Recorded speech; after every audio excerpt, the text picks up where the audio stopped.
Shalom Bapak Ibu, Saudara-saudari yang terkasih di dalam Tuhan. Kita akan kembali melanjutkan renungan firman Tuhan dalam topik Soli Deo Gloria.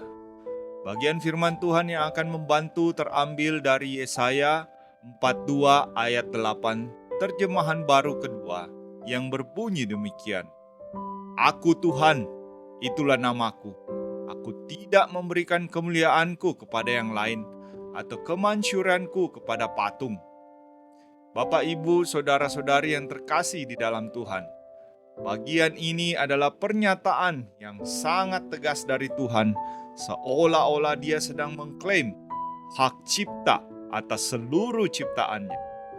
Mungkin kita dapat membayangkannya sebagai seorang seniman yang baru saja menyelesaikan sebuah lukisan mahakarya yang luar biasa.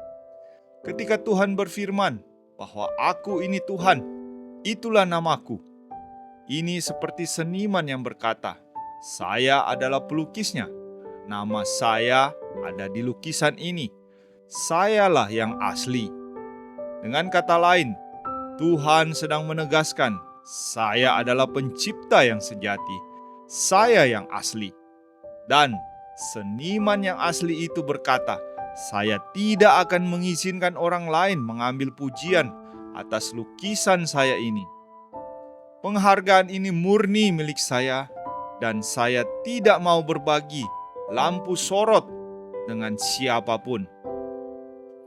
Apakah saya akan membiarkan pujian itu diberikan kepada gambar tiruan yang jelek atau foto buram dari lukisan saya? Seperti yang kita ketahui, patung atau berhala adalah barang palsu. Itu bisa berupa uang, kesuksesan, popularitas, atau apapun yang kita puji, seolah-olah itu adalah sumber kehebatan, padahal bukan.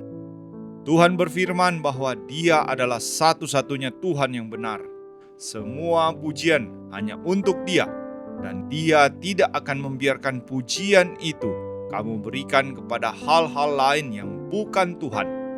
Jika Mazmur 115 ayat 1 dalam renungan kita kemarin adalah respon kita yang berkata, Tuhan, Engkau yang layak, maka Yesaya 42 ayat 8 adalah proklamasi Tuhan dalam firman-Nya.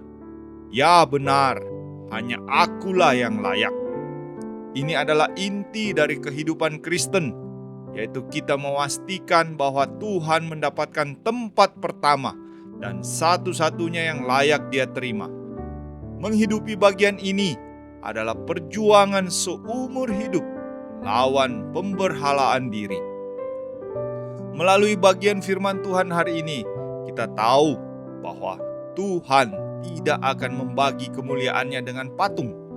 Patung itu tidak hanya yang terlihat secara visual, tetapi apa yang ada di dalam hati kita yang menggantikan posisi Tuhan, itulah patung.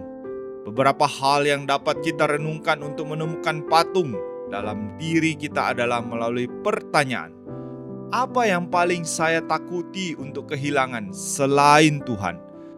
Mungkin itu reputasi, pekerjaan, uang, atau bahkan sebuah hubungan.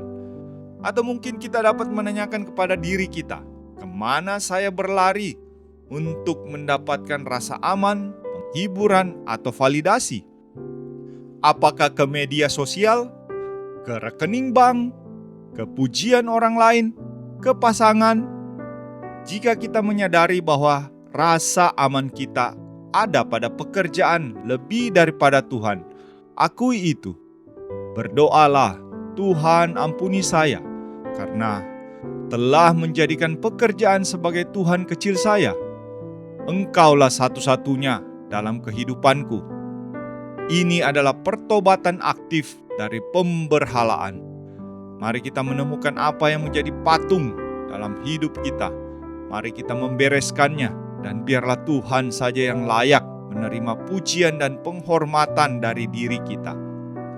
Pertanyaan untuk kita renungkan bersama, dalam hal apa saja kita mencoba mengandalkan kekuatan, kecerdasan, atau bersandar pada rancangan kita sendiri dibandingkan bersandar penuh kepada Tuhan.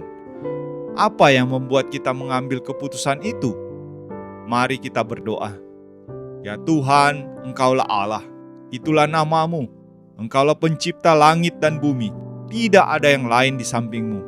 Tidak ada yang setara denganmu.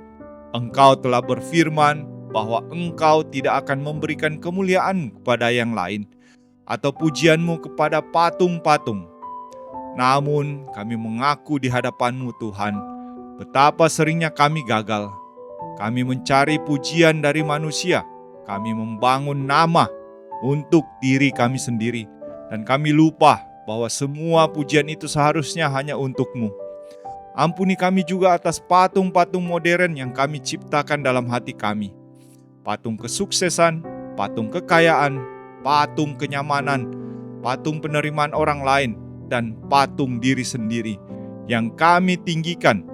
Kami telah memberikan pujian dan kepercayaan kami kepada hal-hal yang fana, yang seharusnya hanya kami berikan kepadamu. Ampuni kami, karena seringkali kami lebih mencari kemuliaan bagi diri kami sendiri. Ini doa dan permohonan kami. Di dalam nama Tuhan kami, Yesus Kristus, kami berdoa. Amin. Demikianlah renungan kita bersama pada hari ini. Kiranya kita boleh terus bertumbuh setiap hari di dalam Tuhan. Amin.